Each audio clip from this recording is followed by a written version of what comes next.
My wife cheated on me and kicked me out of the house I owned. This happened a long time ago. I left, but then I returned and proposed to her because she was pregnant. Life was pretty idyllic back then. If you'd taken a snapshot of our lives, you'd have thought we were the picture of happiness. I had a thriving career in IT, a house that I bought fresh out of college, and a wife I loved deeply. Her name was Lisa. She was charming, intelligent, and had this infectious laughter that could light up any room. We met during a friend's housewarming party, and our connection was instantaneous. From that day, we were inseparable. The early days of our relationship were filled with joy. We went on spontaneous trips, cooked dinner together, and talked for hours about our dreams and future. Our bond felt unbreakable. I remember how we'd spend our weekends gardening or binge-watching our favorite shows. It seemed like we were building a solid foundation for a lifetime of happiness. Our wedding was a small, intimate affair with close friends and family. We didn't need anything grandiose. Our love was the highlight. I still recall the vows we exchanged, promising to support and cherish each other through thick and thin. We believed in those words. At least I did.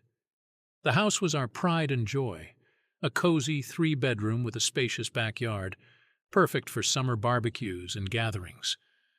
I poured my heart into renovating it, making it the ideal home for us. Every corner held a memory, from the time we painted the living room a warm shade of yellow to the day we planted a cherry blossom tree in the backyard. That tree was Lisa's idea, and she adored it. Our life seemed perfect on the outside, and for a long time it was. We were that couple others looked up to, the ones who seemed to have it all figured out. We'd host dinner parties, go on vacations, and celebrate milestones with fervor. It felt like nothing could go wrong. But as they say, life is full of surprises. Some are pleasant, and others, well, they hit you like a freight train. The first signs of trouble were so subtle that I almost missed them. In hindsight, there were little things like Lisa coming home late from work more often than usual, or her sudden interest in keeping her phone locked and out of my reach. At the time, I didn't think much of it. I trusted her implicitly. She was my wife, after all. The cracks in our perfect life started to show, but I was too blinded by love to notice.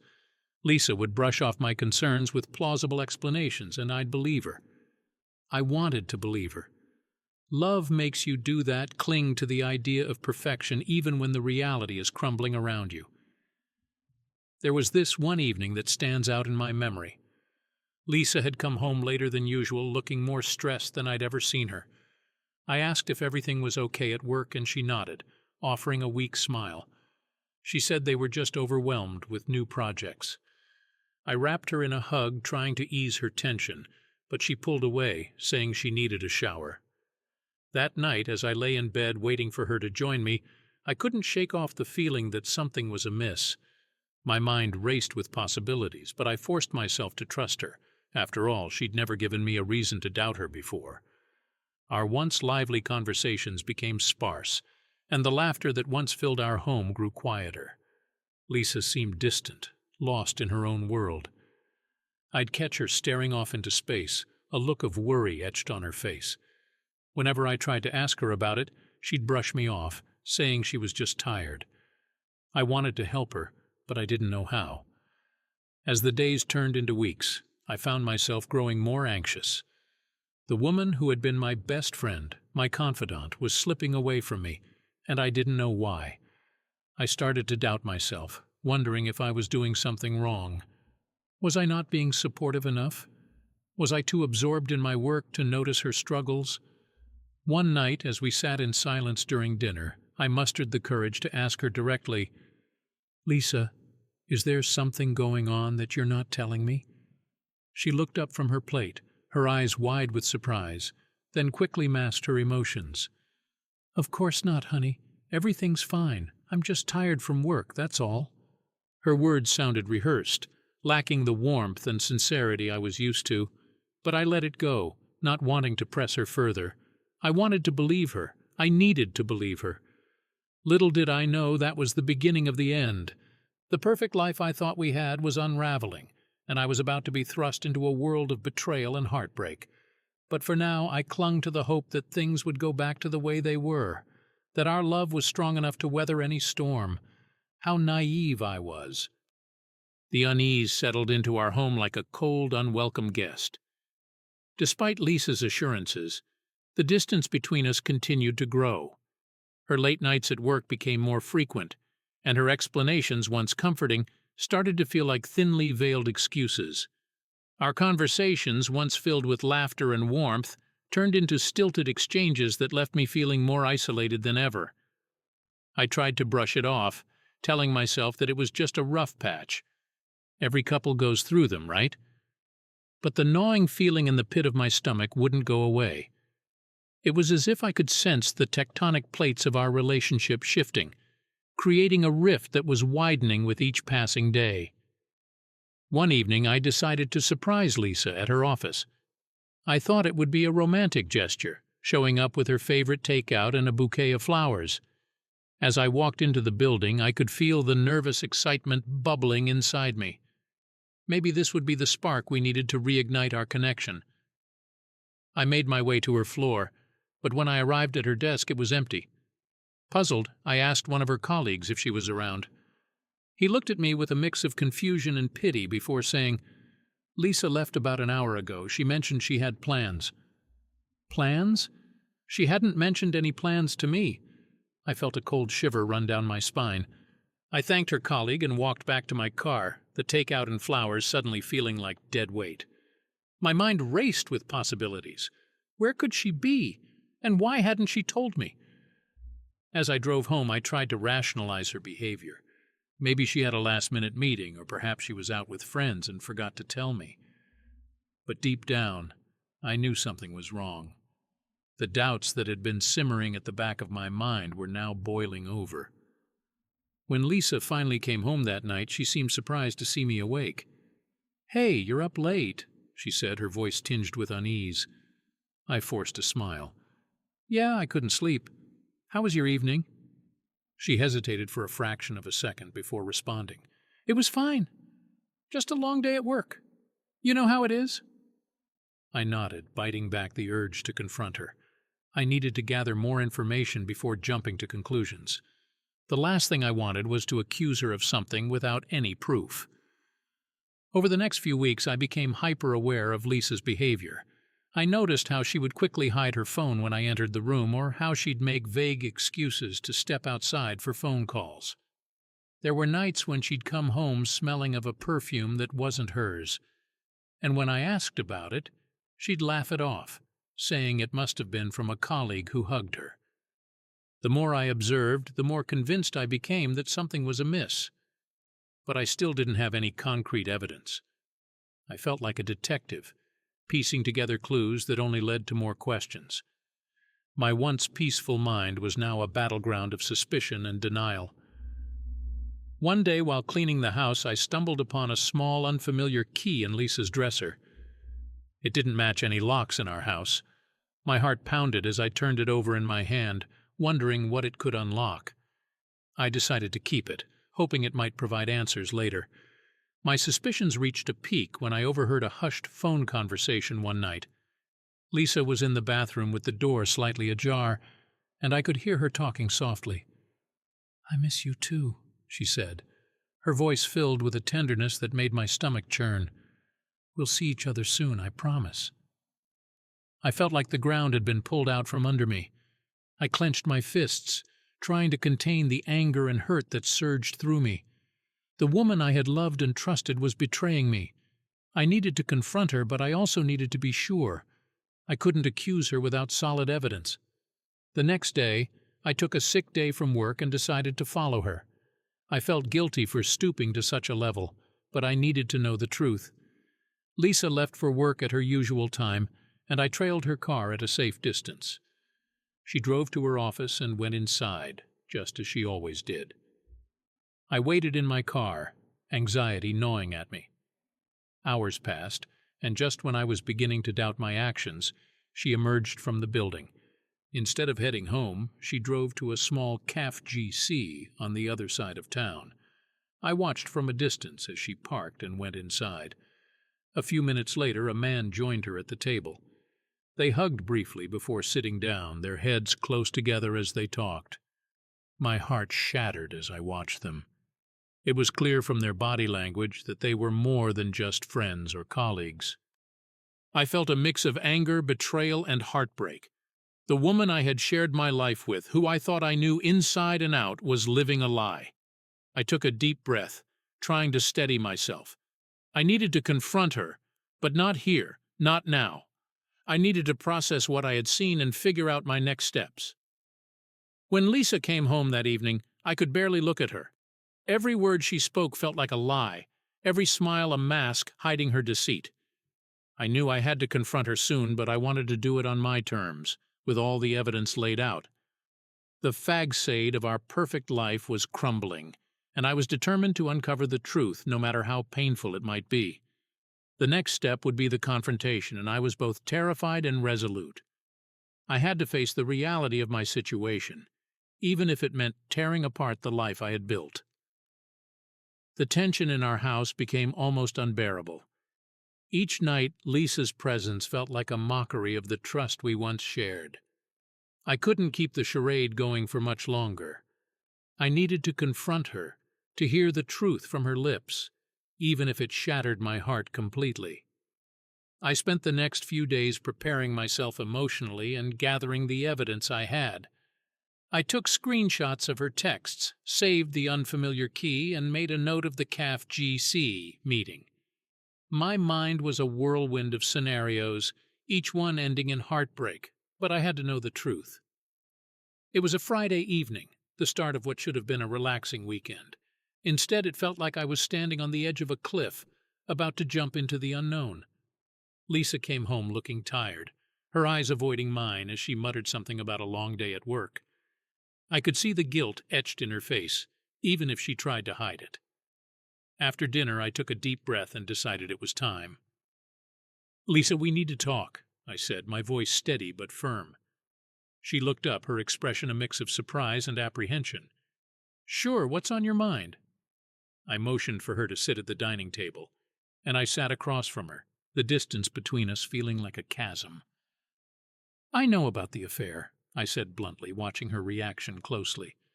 Her eyes widened, and for a moment she looked like a deer caught in headlights. "What are you talking about?" she stammered, trying to feign ignorance. "Don't lie to me, Lisa," I said, my voice rising slightly. "I've seen the texts, the calls, the late nights. I followed you to that CAF GC. I saw you with him." She paled, the blood draining from her face as she realized she couldn't deny it any longer. I can explain," she began, but I cut her off. "Explain? Explain how you've been cheating on me, lying to my face every day, making me feel like I was losing my mind?" My voice was trembling with anger and hurt. "You kicked me out of the house I bought, Lisa. How could you?" She was silent for a moment, tears welling up in her eyes. "I'm sorry," she whispered. "I never wanted to hurt you." "Then why did you do it?" I demanded. "Why did you betray me?" She looked down, her hands trembling. "It just happened," she said weakly. "We grew apart, and I found comfort in someone else." I shook my head in disbelief. "You found comfort in someone else while destroying everything we built together. Do you have any idea what you've done to me? To us?" She wiped her eyes, looking more fragile than I'd ever seen her. "I know I've hurt you, and I'm so sorry. I never meant for it to go this far." Her apologies felt hollow, like empty words that couldn't begin to repair the damage she had caused. "Sorry isn't enough, Lisa. You didn't just hurt me. You broke me." For a moment there was silence between us, the weight of her betrayal hanging heavy in the air. I felt a mixture of anger, sadness, and a strange sense of relief that the truth was finally out. "I want you to leave," I said quietly. "I can't be around you right now. I need time to think, to process all of this." She nodded, tears streaming down her face. "I'll go stay with a friend," she said, her voice barely audible. As she packed a bag and left the house, I felt a strange emptiness settle over me. This was the woman I had loved, the woman I had planned to spend my life with, and now she was a stranger who had shattered my world. That night I sat in the living room, surrounded by the memories of our life together. Every corner of the house seemed to echo with the laughter and love that once filled it. Now it felt like a hollow shell, a reminder of the life that was now in ruins. I knew that confronting her was just the beginning. The road ahead would be filled with pain and uncertainty, but it was a journey I had to take. I needed to find a way to heal, to rebuild my life from the ashes of our broken marriage. The next morning I called my best friend Jake and told him everything. He listened patiently, offering words of comfort and support. "You did the right thing, man," he said. "It's going to be tough, but you'll get through this. You've got people who care about you." Hearing those words was like a lifeline. I knew I couldn't do this alone. I needed my friends, my family, and most importantly, I needed to find my own strength. Over the next few days, I took small steps towards reclaiming my life. I started by changing the locks on the house, making it clear that this was now my space. I also scheduled an appointment with a therapist, recognizing that I needed professional help to navigate the emotional turmoil I was in. Lisa tried to reach out a few times, sending messages and leaving voicemails, but I ignored them. I wasn't ready to hear her excuses or apologies. I needed to focus on myself and my own healing. One evening, as I was sorting through some old photos, I found a picture of us from our honeymoon. We looked so happy, so in love. I felt a pang of sadness and nostalgia, but I also realized that those days were gone. Holding on to the past would only prevent me from moving forward. I decided to put away all the photos and mementos of our life together. It was time to create new memories, ones that didn't include the pain and betrayal of the past.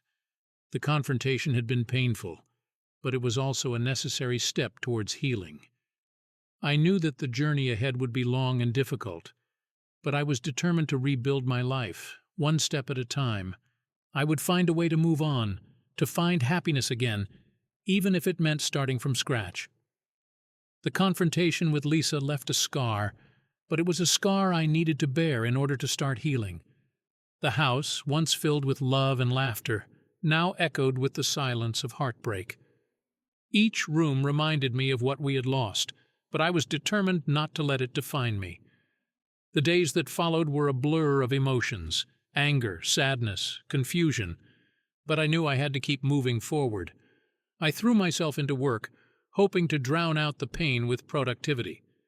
My colleagues noticed the change in me, but I kept the details to myself, not wanting to burden them with my personal troubles. Jake, my best friend, was a constant source of support, checking in on me regularly and making sure I wasn't isolating myself. One Saturday morning, Jake showed up at my door with a toolbox and a determined expression. "We're fixing up this place," he announced. "Time to make it yours again." We spent the day repainting the living room, choosing a vibrant blue that felt like a fresh start. As we worked, we talked about everything and nothing, the camaraderie soothing my wounded heart. By the time we finished, the room looked completely different, and for the first time in weeks, I felt a glimmer of hope. The weekends became a blur of home improvement projects. We ripped out old carpets, sanded down floors, and replaced outdated fixtures. Each change made the house feel less like the home I had shared with Lisa and more like a space that was entirely my own. Despite the progress, nights were the hardest. The bed felt too big and too empty, and sleep often eluded me. I'd lie awake, replaying the past and wondering how things had gone so wrong. Therapy helped. My therapist, Dr. Mills, guided me through the tangled web of my emotions, helping me understand that healing was a process that couldn't be rushed. One evening I decided to sort through the belongings Lisa had left behind. It was a painful task, but it needed to be done. I found old love letters, photographs, and small trinkets that once held so much meaning. I packed them into a box, deciding to store them in the attic. Out of sight, out of mind, or so I hoped. As I went through her things, I found the unfamiliar key again. Curiosity gnawed at me. I had to know what it unlocked. After a bit of searching, I discovered it opened a small lockbox hidden in her closet. Inside were letters and photographs that revealed the depth of her affair. It wasn't just a fling, it was a relationship she had nurtured in secret while our marriage fell apart. Reading those letters was like ripping open a wound that had barely begun to heal. I felt anger, betrayal, and a deep sadness for the love that had been lost. But amidst the pain, there was also a sense of closure. I finally understood the full extent of her betrayal, and it cemented my resolve to move on without her. A few weeks later, I filed for divorce. The process was as painful and messy as I had anticipated. Lisa's initial attempts to reconcile were half-hearted and quickly dissolved into bitterness when she realized I was serious. She fought me on everything: property, finances, even the smallest possessions. It was as if she wanted to punish me for daring to take control of my life. Despite the stress, I remained firm. This was a chapter that needed to end, so I could start anew. With the support of my lawyer and friends, I navigated the legal battles and eventually emerged on the other side. The house, the one thing I had fought hardest to keep, was finally mine.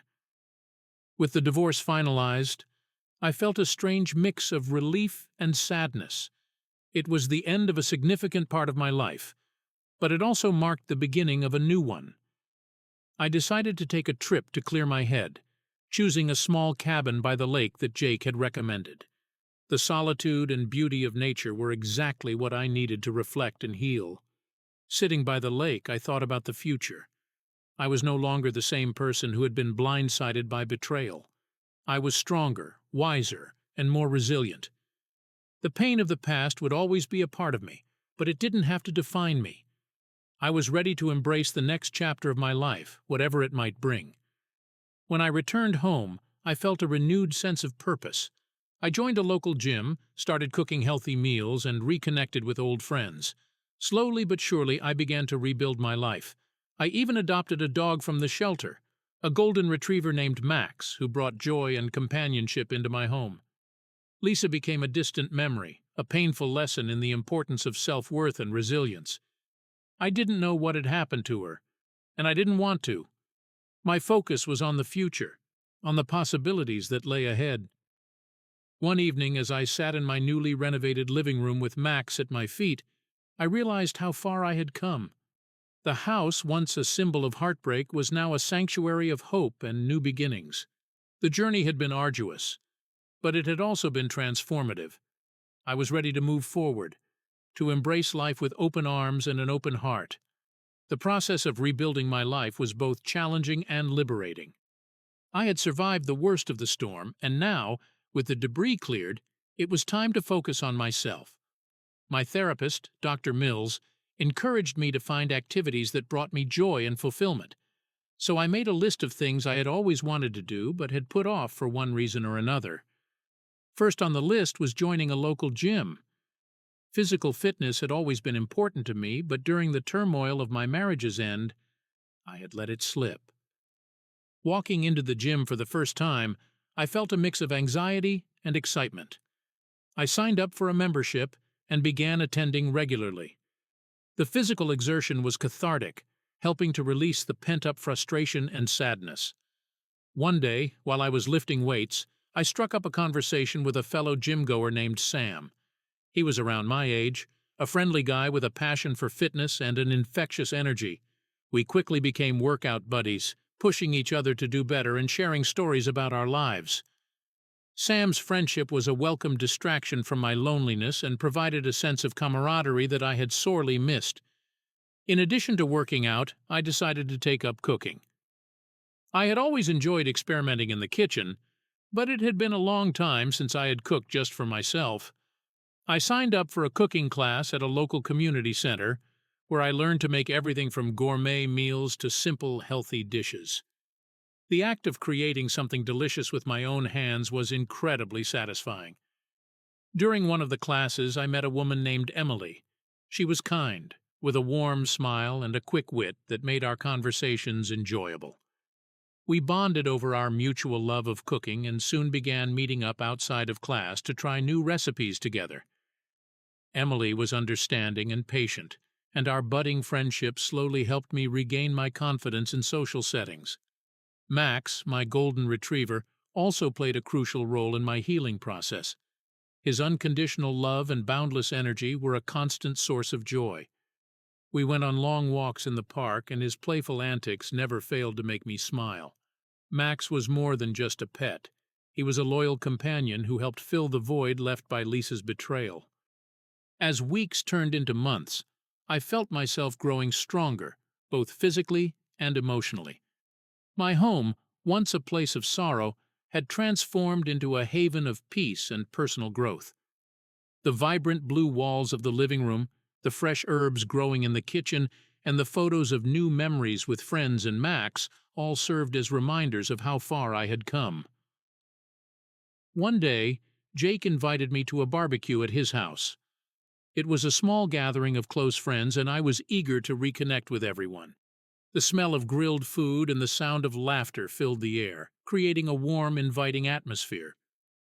As we sat around the fire pit, sharing stories and jokes, I realized how much I had missed these simple moments of camaraderie. Jake pulled me aside at one point, a knowing smile on his face.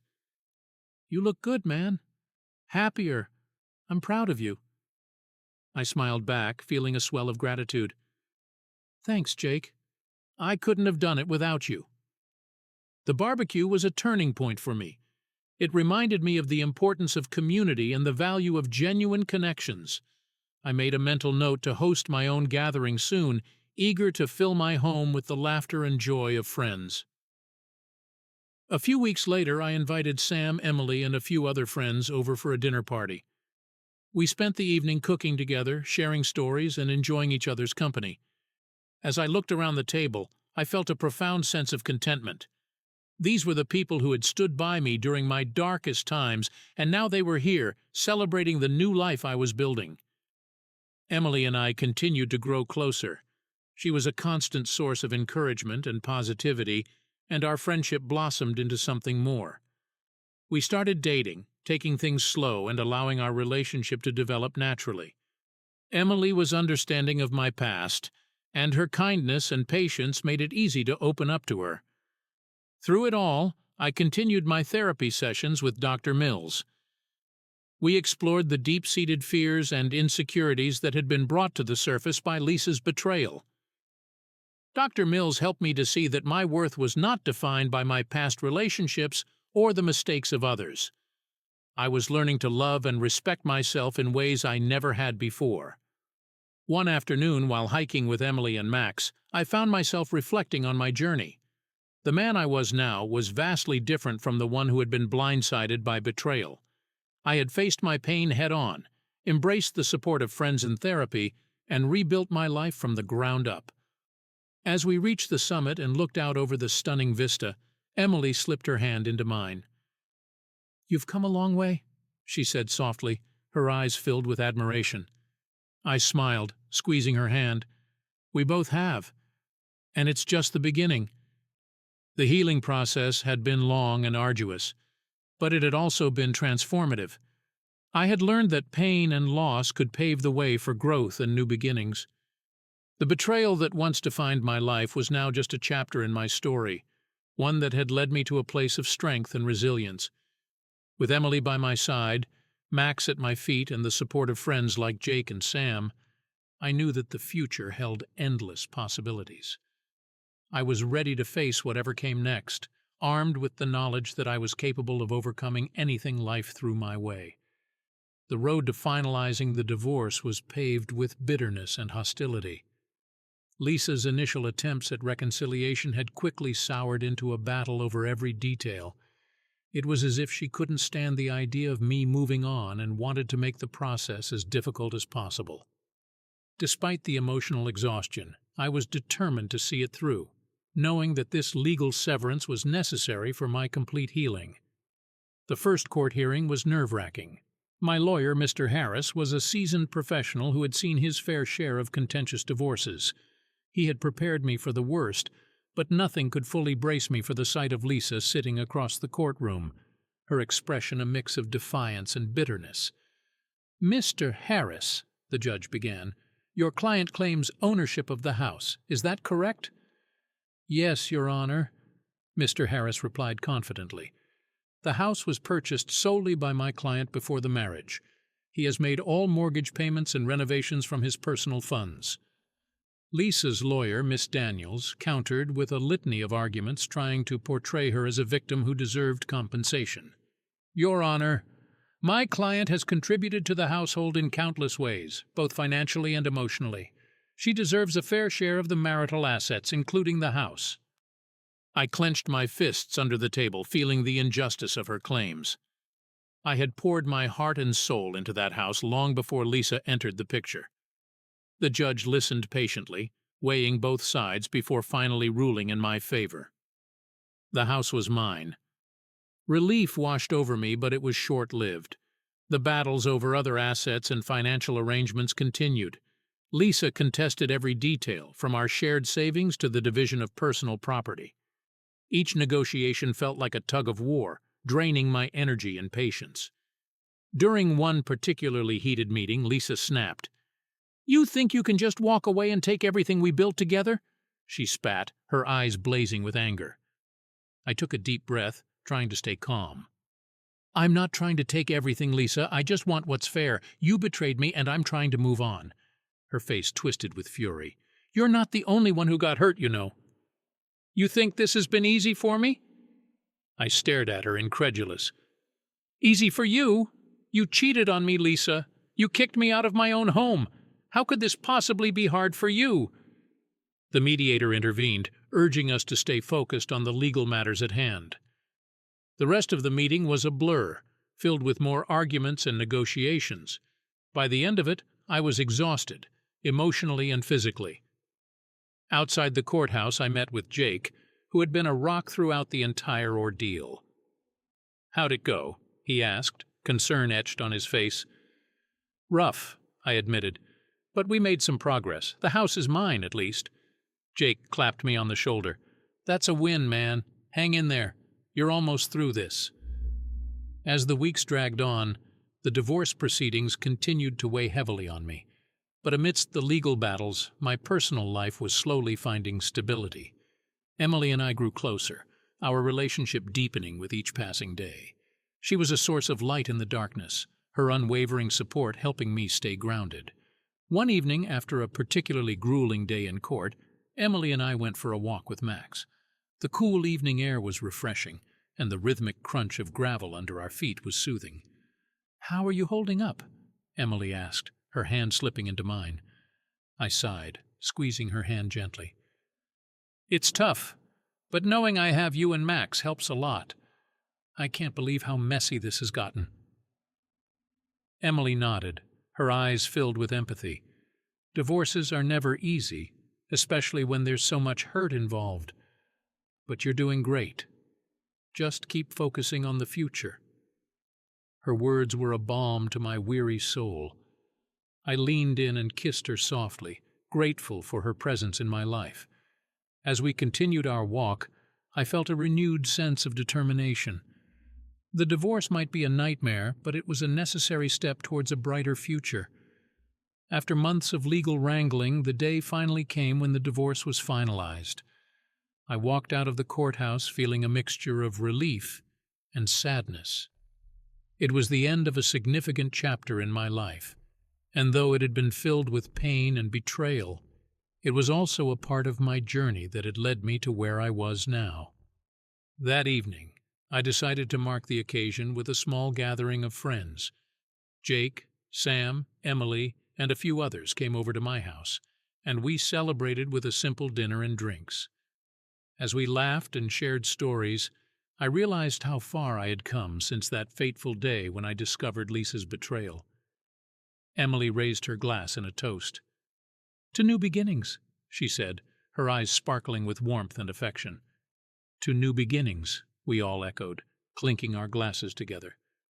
The night was filled with joy and camaraderie, a stark contrast to the loneliness and despair I had felt not so long ago. I knew there would still be challenges ahead, but I also knew I had the strength and support to face them. In the days that followed, I focused on fully reclaiming my life. I rearranged the house, making it truly my own.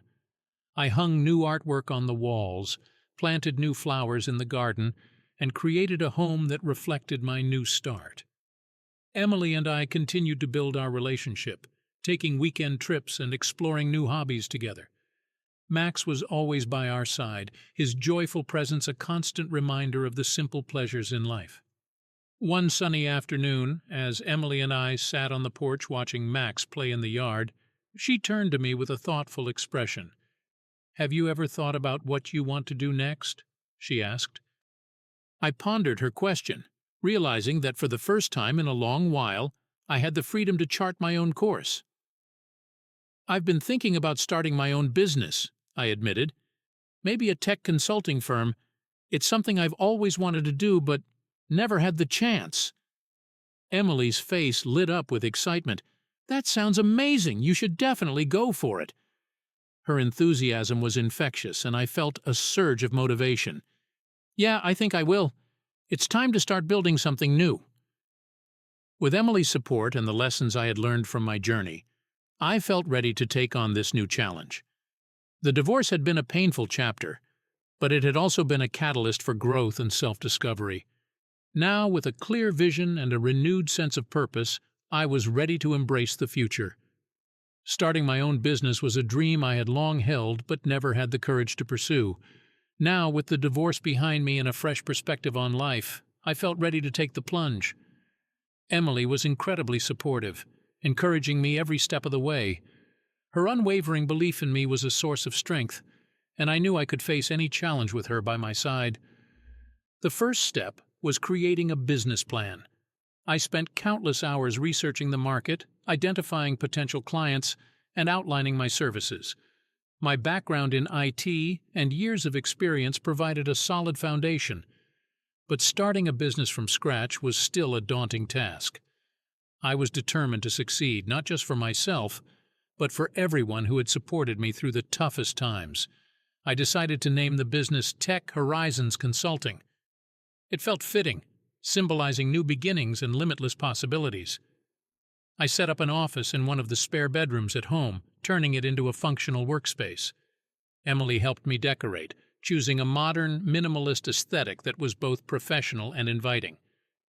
One of the biggest hurdles was finding clients. I reached out to former colleagues and industry contacts, letting them know about my new venture. Networking events and local business meetups became part of my routine. The initial response was encouraging, with several small businesses showing interest in my services. I secured my first few contracts, and Tech Horizons Consulting was officially up and running. Running a business was a learning experience filled with ups and downs.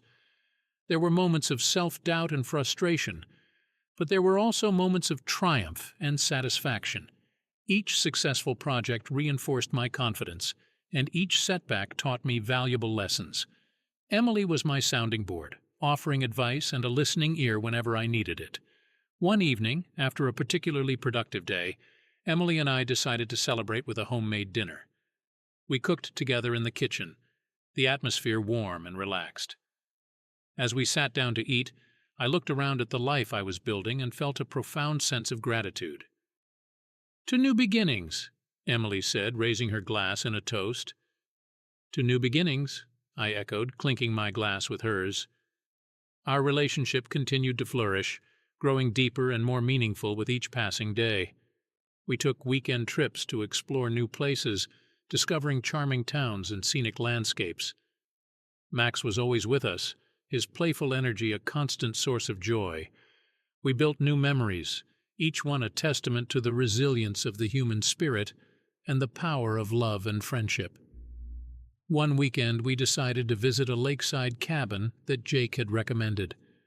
The cabin was nestled in the woods, offering a peaceful retreat from the hustle and bustle of everyday life. As we sat by the lake watching the sun set over the water, I felt a sense of contentment that I hadn't experienced in a long time.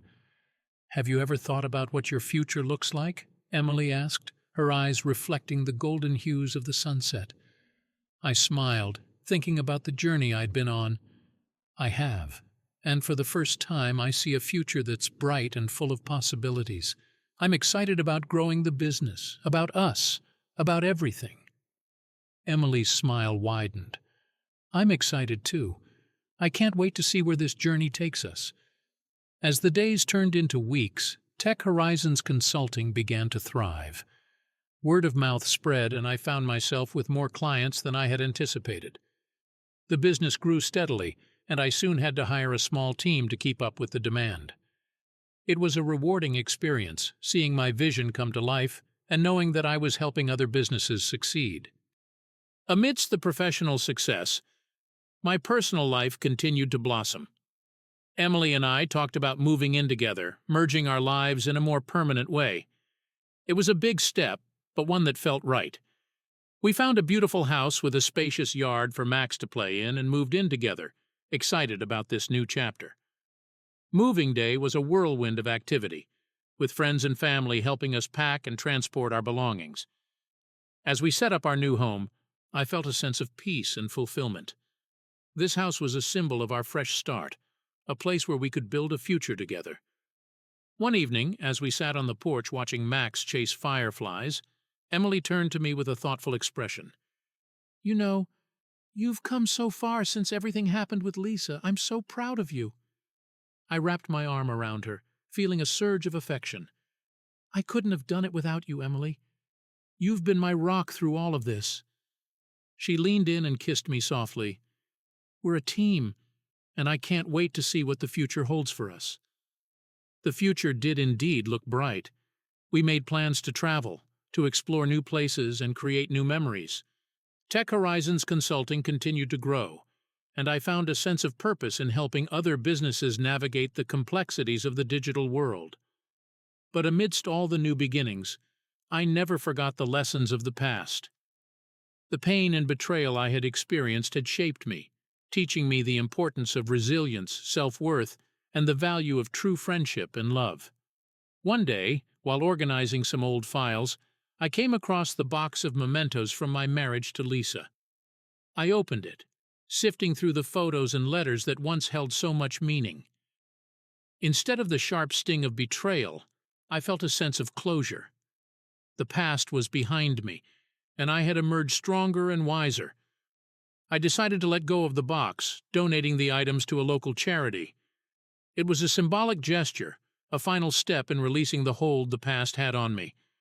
As I walked out of the charity shop, I felt a weight lift from my shoulders. I was free. That evening I shared the experience with Emily. She listened attentively, her eyes filled with understanding. "I'm proud of you," she said, her voice soft. "Letting go of the past is never easy, but it's necessary for growth." I nodded, feeling a deep sense of gratitude for her support. "Thank you, Emily, for everything." Life continued to move forward, filled with new adventures and opportunities. The business flourished, our relationship deepened, and I found joy in the simple moments of everyday life. Max remained a loyal companion, always ready for a walk or a game of fetch. As I looked back on my journey, I realized that the pain and heartbreak had led me to a place of strength and happiness. I had rebuilt my life from the ground up, surrounded by love and support. The future was bright, and I was ready to embrace it with open arms. The years that followed were a testament to the strength and resilience I had found within myself. Tech Horizons Consulting flourished beyond my wildest dreams. What started as a small operation out of my home office had grown into a thriving business with a dedicated team and a loyal client base. I took immense pride in what we had built, and it was a constant reminder that the darkest times could indeed lead to the brightest futures. Emily and I continued to build our lives together, growing closer with each passing day. We traveled to places we had always dreamed of, exploring the quaint villages of Europe, hiking through the national parks in the U.S., and even spending lazy afternoons on tropical beaches. Every adventure was a new memory, a new chapter in the story of our love. One autumn day, as the leaves turned golden and the air grew crisp, I decided it was time to take another big step. I planned a special evening for Emily and me, one that would signify not just the past we had overcome, but the future we were building together. I chose the lakeside cabin where we had first talked about our dreams and aspirations. As we sat by the lake, the same spot where we had watched the sunset years ago, I took Emily's hand in mine. "Emily," I began, my heart pounding in my chest, "you've been my rock, my confidant, and my best friend. Through every trial and triumph, you've been by my side. I can't imagine my life without you. Will you marry me?" Her eyes filled with tears of joy as she nodded, a smile breaking across her face. "Yes, absolutely yes!" she exclaimed, wrapping her arms around me. It was a moment of pure happiness, a culmination of everything we had shared and everything we had yet to experience. Our wedding was a small, intimate affair, surrounded by close friends and family. Jake stood by my side as my best man, a reminder of the unwavering support I had received through my darkest days. Emily looked radiant, her smile reflecting the love and hope that filled our hearts. As we exchanged vows, I knew that this was the beginning of a new chapter, one filled with love, trust, and endless possibilities. We decided to honeymoon in Italy, a place neither of us had been before. Wandering through the historic streets of Rome, savoring the delicious cuisine of Tuscany, and taking in the breathtaking beauty of the Amalfi Coast, we felt a sense of adventure and discovery that mirrored our journey together. It was a perfect start to our married life. Upon returning home, we settled into our new roles as husband and wife. Life felt richer, more meaningful. We continued to support each other's dreams and ambitions, finding joy in the everyday moments of shared laughter, quiet conversations, and simple acts of love. Max, our loyal golden retriever, was growing older, but his spirit remained as vibrant as ever.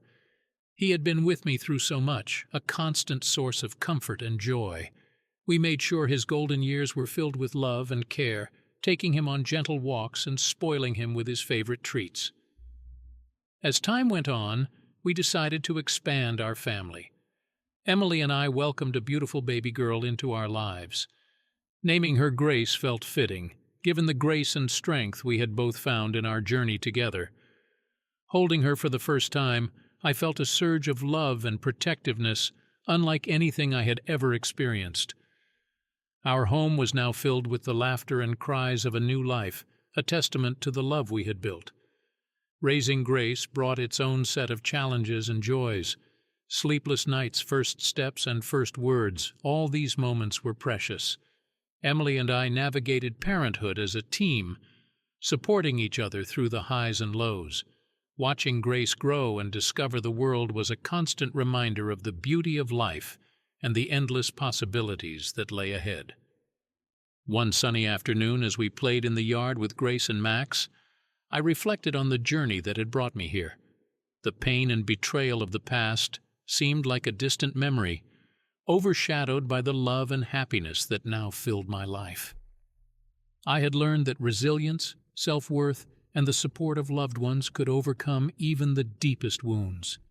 Lisa had become a footnote in my story. I never sought out what had happened to her, and I had no desire to. My focus was on the present and the future, on the family and life I had built. The past had shaped me, but it did not define me. As I watched Emily chase Grace around the yard, her laughter filling the air, I felt a deep sense of contentment. Life had come full circle, from the depths of heartbreak to the heights of joy. Every step of the journey had led me to this moment, a place of peace and fulfillment. Emily walked over, Grace in her arms, and smiled at me. "What are you thinking about?" she asked, her eyes twinkling with curiosity. I wrapped my arms around them both, feeling a surge of love and gratitude. "Just how lucky I am," I replied. "How grateful I am for everything we have." She leaned in and kissed me gently. "We're in this together," she said softly. "Always." As the sun set over our yard, casting a warm glow over our family, I knew that no matter what challenges lay ahead, we would face them together. The journey of healing and growth had led me to a place of unbreakable love and unshakable happiness, and for that, I was eternally grateful.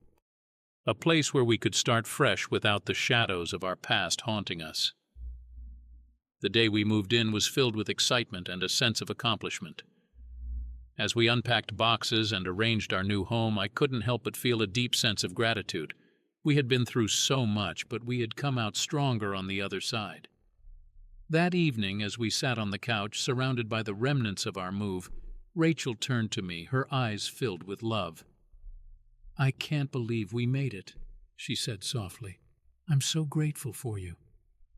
I smiled, feeling a surge of emotion. "I'm grateful for you too," I replied. "We've been through hell and back, but we're still here, and I believe that we can face anything as long as we're together." Rachel leaned in and kissed me, a tender and heartfelt gesture that spoke volumes. As we held each other, I felt a renewed sense of hope and optimism. The road ahead would undoubtedly have its challenges, but we had proven that our love was strong enough to overcome anything. Over the next few months, we settled into our new life together. There were still moments of doubt and insecurity, but they were fewer and farther between. We continued to communicate openly, to support each other, and to prioritize our relationship. One sunny afternoon, we decided to revisit the beach where we had shared so many memories. As we walked along the shoreline hand in hand, I felt a sense of peace that had eluded me for so long. "Do you remember the last time we were here?" Rachel asked, her eyes twinkling with mischief. I chuckled, nodding. "How could I forget? It was the day we decided to give us another chance." She smiled, her expression softening.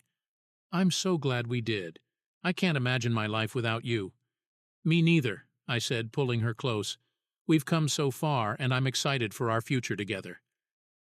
As we stood there watching the waves crash against the shore, I felt a profound sense of gratitude. Our journey had been filled with pain and heartbreak, but it had also brought us closer together. We had learned to trust each other again, to communicate openly, and to cherish the love we shared. That night, as we sat by a bonfire watching the stars, Rachel turned to me, her eyes filled with love and determination. "I want to spend the rest of my life with you," she said softly. "Will you marry me?" Her words took my breath away, and I felt a surge of joy and excitement. "Yes," I replied, my voice choked with emotion. 1,000 times yes." As we embraced, the fire crackling softly in the background, I knew that we had truly found our way back to each other. Our love had been tested and forged in the fire of adversity, and it had emerged stronger and more resilient than ever. The journey to rebuild our relationship had been long and difficult, but it had also been incredibly rewarding. We had learned to trust each other again, to communicate openly, and to face every challenge together. And as we looked toward our future, I knew that we were ready to face anything that came our way. Rachel and I spent the next few months planning our wedding, a celebration of our love and our journey together.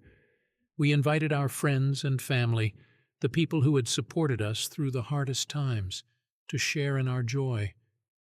The day of our wedding was a beautiful sunny day, filled with laughter, tears, and an overwhelming sense of love. As we exchanged vows, promising to stand by each other through thick and thin, I felt a deep sense of peace and happiness. Rachel looked stunning in her wedding dress, her eyes shining with tears of joy. "I love you more than words can express," she said, her voice trembling with emotion. "Thank you for believing in us, for fighting for our love, and for never giving up on me." I squeezed her hands, my heart overflowing with love.